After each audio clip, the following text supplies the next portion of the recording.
Bapak, Ibu, saudara-saudari, adik-adik yang terkasih, para sahabat Yesus di Paroki Santo Yosef Medari dan Stasi Santo Tomas Yegan, dan juga para sahabat Yesus dimanapun Anda berada, kembali bersama saya Romo Ari. Kita akan belajar ilmu sejati pada hari Minggu tanggal 4 Oktober 2020. Bersama dengan gereja kita merayakan hari Minggu biasa yang ke-27 dan juga sekaligus pesta Santo Fransiskus dari Asisi. Marilah kita bertekun di dalam sabda Tuhan, ilmu sejati kita, supaya kita boleh belajar ilmu sejati dengan baik sesuai dengan kehendaknya. Marilah kita mengawalinya dengan berdoa. Dalam nama Bapa, Putra, dan Roh Kudus. Amin. Allah yang Maha Kuasa dan kekal, kebaikan-Mu tiada tara, jauh melampaui segala yang kami mohon, dan jauh melebihi jasa-jasa kami.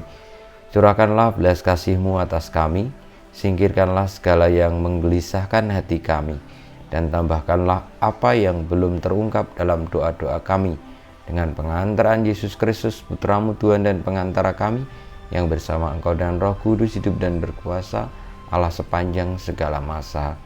Amin. Bacaan Injil Sabda Tuhan yang kita dengarkan, kita pelajari pada hari Minggu tanggal 4 Oktober 2020 dari Injil Yesus Kristus menurut Matius bab 21 ayat 33 sampai dengan 43. Sekali peristiwa berkatalah Yesus kepada imam-imam kepala dan tua-tua bangsa Yahudi, "Dengarkanlah perumpamaan ini. Adalah seorang tuan tanah membuka kebun anggur dan menanam pagar sekelilingnya. Ia menggali lubang tempat memeras anggur dan mendirikan menara jaga di dalam kebun anggur itu.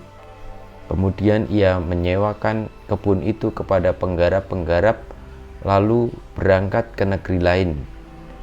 Ketika hampir tiba musim petik, ia menyuruh hamba-hambanya kepada penggarap-penggarap itu untuk menerima hasil yang menjadi bagiannya.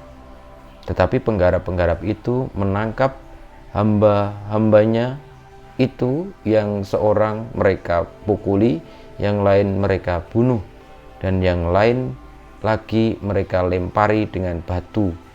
Kemudian Tuhan itu menyuruh pula hamba-hamba yang lain, lebih banyak daripada yang pertama. Tetapi mereka pun diperlakukan sama seperti kawan-kawan mereka. Akhirnya Tuhan itu menyuruh anaknya kepada mereka. Pikirnya, anakku akan mereka segani. Tetapi ketika para penggarap itu melihat anak itu, mereka berkata seorang kepada yang lain, 'Ia adalah ahli waris, mari kita bunuh dia, supaya warisannya menjadi milik kita.' Maka mereka menangkap dia dan melemparkannya keluar kebun anggur itu, lalu membunuhnya. Maka apabila tuan kebun anggur itu datang, apakah yang akan dilakukannya dengan penggarap-penggarap itu?" Kata imam-imam kepala dan tua-tua bangsa Yahudi kepada Yesus, "Ia akan membinasakan orang-orang jahat itu, dan kebun anggurnya akan ia sewakan kepada penggarap-penggarap lain, yang akan menyerahkan hasil kepadanya pada waktunya." Kata Yesus kepada mereka, "Belum pernahkah kamu baca dalam kitab suci, batu yang dibuang oleh tukang-tukang bangunan telah menjadi batu penjuru? Hal itu terjadi dari pihak Tuhan, suatu perbuatan ajaib di mata kita. Sebab itu aku berkata kepadamu, kerajaan Allah akan diambil daripadamu dan diberikan kepada suatu bangsa yang akan menghasilkan buah kerajaan itu." Demikianlah Injil Tuhan kita. Terpujilah Kristus. Bapak, Ibu, saudara-saudari yang terkasih, pembelajaran ilmu sejati yang kita dengarkan dari sabda Tuhan Yesus tadi mengingatkan kita sebagai manusia.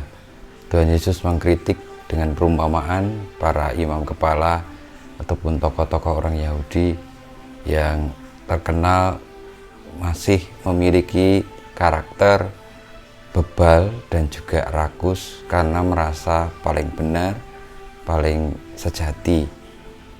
kita juga kadang-kadang memiliki hal itu, dan sikap-sikap itulah yang akhirnya disebut Tuhan Yesus tidak menghasilkan buah dan tidak bisa masuk dalam kerajaan surga.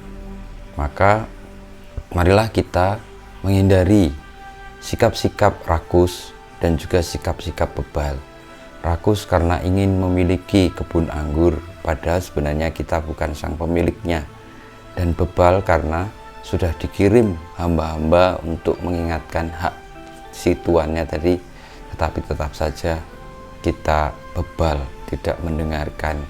Lalu justru ahli warisnya dibunuh karena didasari sikap rakus dan juga ngeyel atau bebal tadi.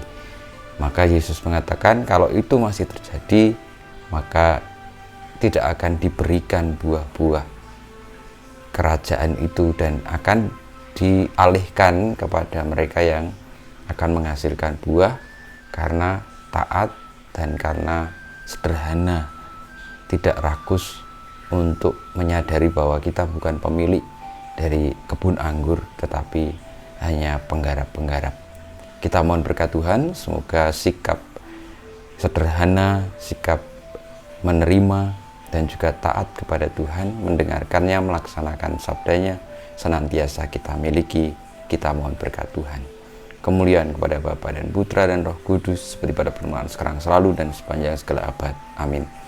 Ya Yesus, jadikanlah hati kami seperti hati-Mu. Tuhan bersamamu dan bersama rohmu.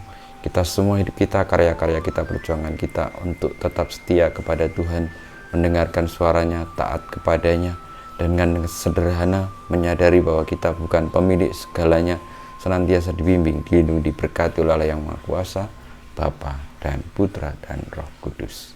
Amin.